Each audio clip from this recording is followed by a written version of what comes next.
and welcome here to TalkFCB, and welcome back to the channel, guys. To each and every one of you, we are back again for more Barca news here today, and we are going to be following on from yesterday here, discussing more about what the club need to do right now, the general direction, and really interestingly today, Hansi Flick has spoken to the media for the very first time of the summer. We're going to be talking about exactly what he had to say. We've also got the very latest on transfers, with real debate surrounding Rafael Leao here today, plus the very latest on Marcus Rashford and exactly what is going on there, and as well, Xavi Simons is back on the agenda after a big meeting that took place today. That is all on the way for you. It's coming up.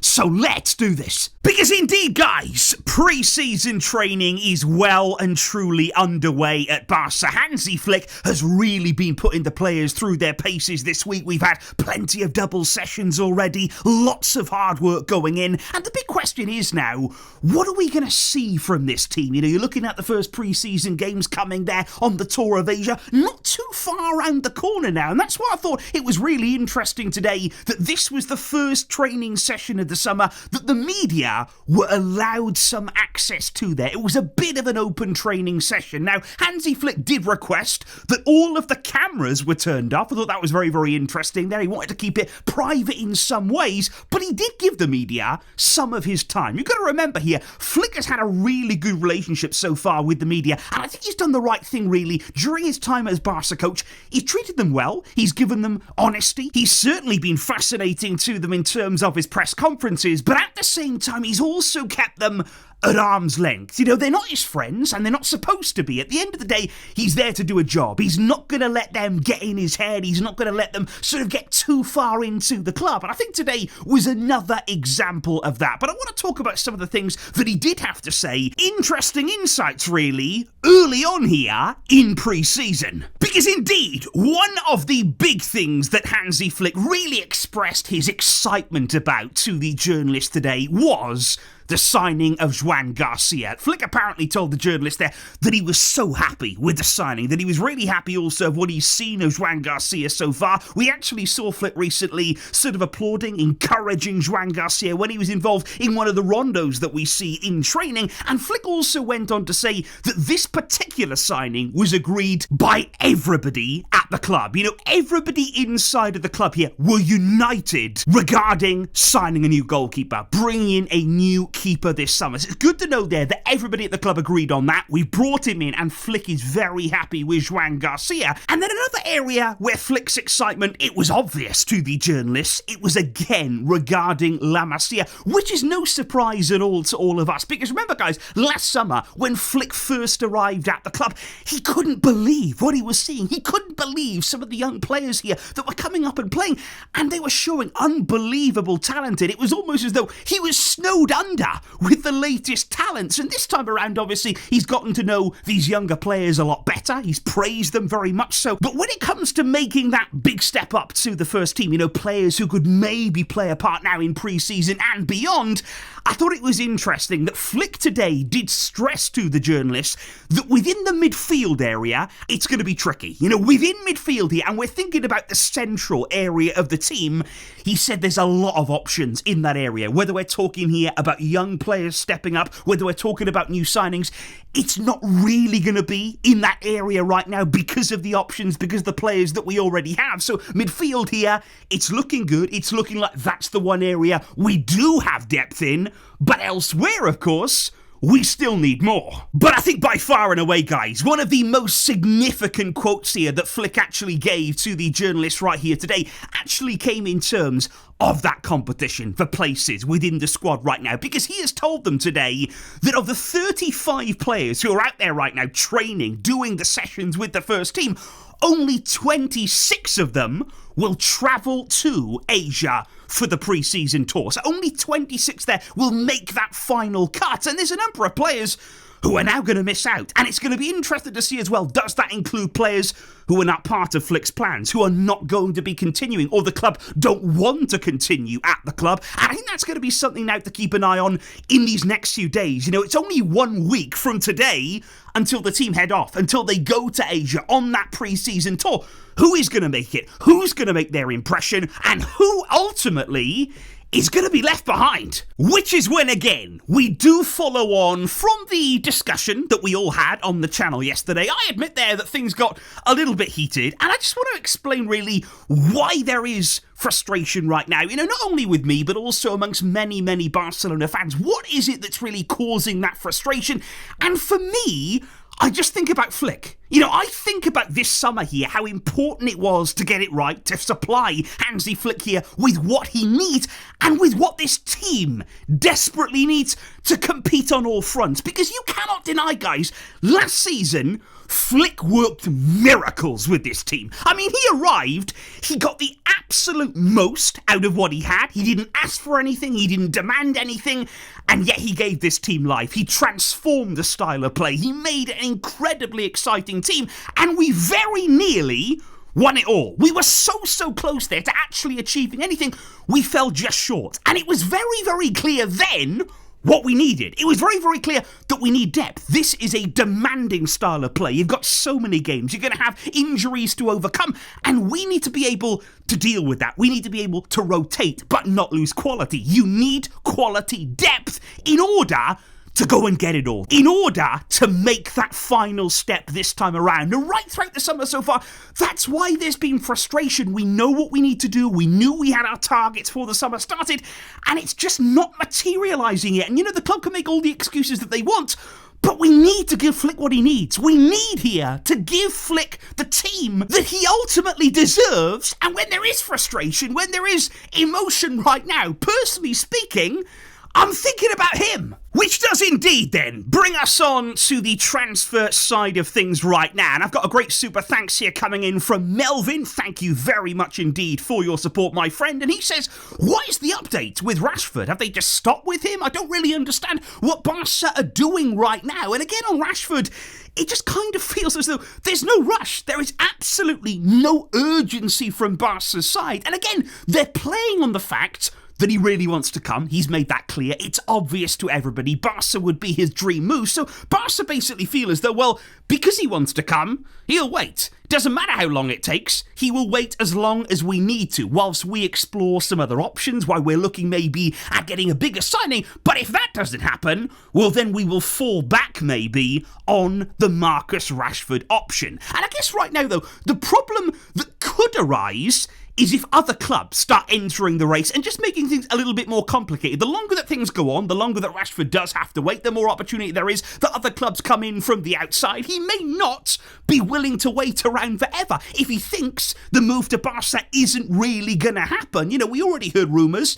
about Liverpool entering the race. Now, I'm not sure that I really do buy into that right now, but certainly we're hearing about interest from Italy, from Juventus right now. We know that Bayern still remain interested in Rashford, and they're desperately looking right now for a left winger. So I think right here at Barca, at some point, they're going to have to make a final decision. At some point here, the people within the club, they've got to make a call on this one. They either have to take a bit of a step forward, try and commit to signing Rashford and say, okay, this is the best option that we have. We've looked at many, many different deals. We've looked at many, many different players. But in the end, this actually suits us. This is the road that we need to go down. Or it's possible they just let this one fizzle out, that maybe it's not going to happen. Maybe they're not going to take a step there. They're not going to talk with United. There's no final agreement right now with Rashford either, and it's another option that, you know, potentially in the end, if things don't start to happen, it could be a deal that just doesn't materialise. Because indeed, guys, the truth right now is that Barca, they are still looking bigger. They are sort of still dreaming in some ways. They would still like to make a more significant signing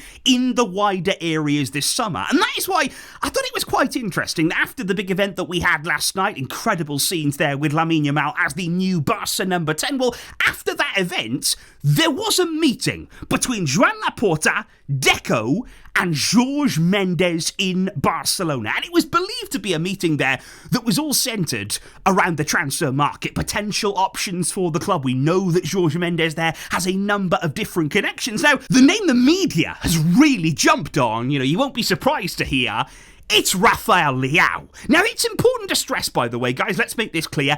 Officially, Jorge Mendes is no longer the agent of Rafael Leao, but he is still very much involved with him. And I know the world of football agents and their relationships with players and clubs, it's all quite complicated. It's all very, very interesting. But all that we need to know is that Jorge Mendes is still a very highly influential figure. And of course, he's somebody that Barca know extremely well. And if a deal was ever going to be done between Milan and Barca for Leao, you can absolutely guarantee that Jorge Mendes, he'd be a vital part of that. He would be front and centre in any deal.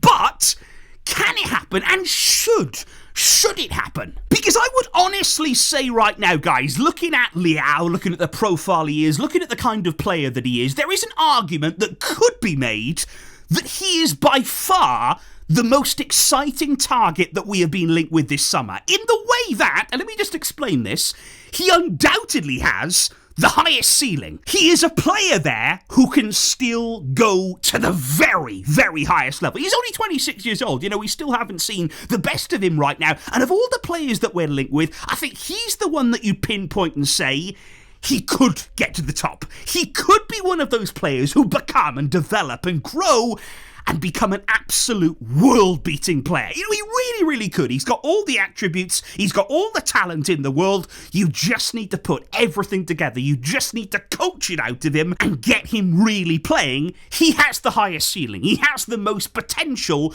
of all the players that we've been linked to. However, it kind of depends how you're looking at a deal. It kind of depends what kind of mood you're in. Because although all of that may be true, you could also look on the flip side and say that because of his unpredictability, because you don't know exactly how good he's going to be, how good he's going to get, he could also be potentially the biggest risk of the summer. You're talking about big money. You're talking about maybe 70 million euros for Rafael Leao. You're probably talking as well about pretty decent wages to go along with that. And it is a deal here that, in my opinion, could either be unbelievable, could either be absolutely incredible, one of the deals of the summer, or it could be terrible. It could be a disaster that doesn't work out. But can I just say, and can I just mention here, would you guys have said that back in January, when PSG made quite a surprising move for Kvaratskhelia for 70 million euros, was that a risk? Was that a gamble there back in January? Not that many people were in for him. Not that many people were looking to pay that kind of money to Napoli at the time. PSG appeared from nowhere, got him. He transformed their season. He propelled them towards a Champions League title. Now, admittedly, for PSG, things are different. It's not really a risk. It's not really a gamble for them anyway. They can waste 70 million and somebody somewhere will just magic up 70 more. But you know the point that I'm making here? Was Kvaratskhelia a risk? There are players out there that are risks that turn out to be incredible and season-defining players. And I just wonder what you make of Rafael Leao. I think he's a player that really does divide opinion. And even myself, I don't know. Sometimes I'm all for it. Sometimes I get quite nervous about the deal. If it came down to it there, is the money too big? Would it be too big of a gamble for Barca in their current situation? I think you could make a case for that. But he is very exciting. He is a player that you just think if you got the maximum out of him, if you really did coach him well, which I think Flick would, I think Flick could. He's the kind of guy that could take him to the next level.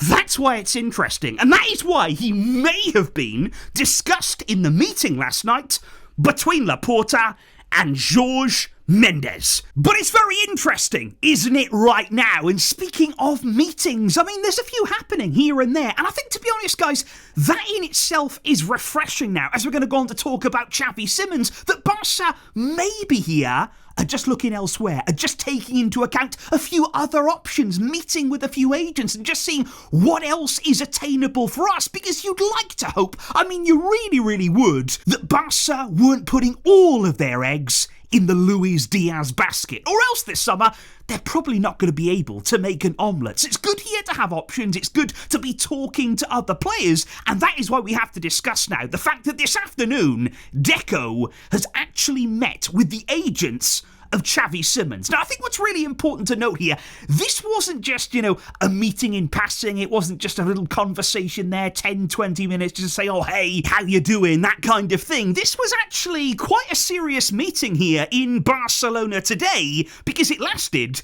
for 45 minutes there. And ultimately what we're being told in the media right now is that there is a feeling from the club. They want to know what it would take to get Xavi Simons this summer. First of all, looking at the personal side of things in terms of wages, in terms of what we would need to do for him, and of course understanding the player's stance. Now, what we understand is he'd love to come back. The feeling from Xavi Simons is he wants to return to Barcelona. Of course, he left many, many years ago. Not in a great way, I've got to say. Xavi Simons left the club. A lot of Barca fans are very, very unhappy, and rightly so at the time. We didn't want to lose him as a youngster. He went elsewhere. He's forged his career now. He is an incredible talent, but he would be very, very expensive also this summer. Much like Leao, we're talking about big, big money. Xavi Simons here would reportedly, the bidding would start around 70 million with RB Leipzig. But like we said before, Barca do get on well with them. We did a good deal with Dani Olmo. That has also been nicely spread out there in installments. So whether something similar could be done with Xavi Simons remains to be seen.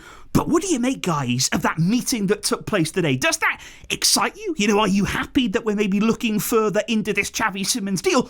Or are you still not convinced about him? There are some concerns still about the kind of profile that he is. The fact that he's not really a natural out-and-out winger. Is he what we need? Would he add something significant to the squad for the kind of money that we would have to pay out, guys? So right now, I'm really looking forward to your thoughts on Xavi Simons, on this particular meeting, on Rafael Leao, on Rashford, and on everything that we have heard today from Hansi Flick, guys. Let me know how you are feeling right now. Barca appear to be trying to make some moves. Let's see what materialises, and I will catch you all soon with the very latest updates right here.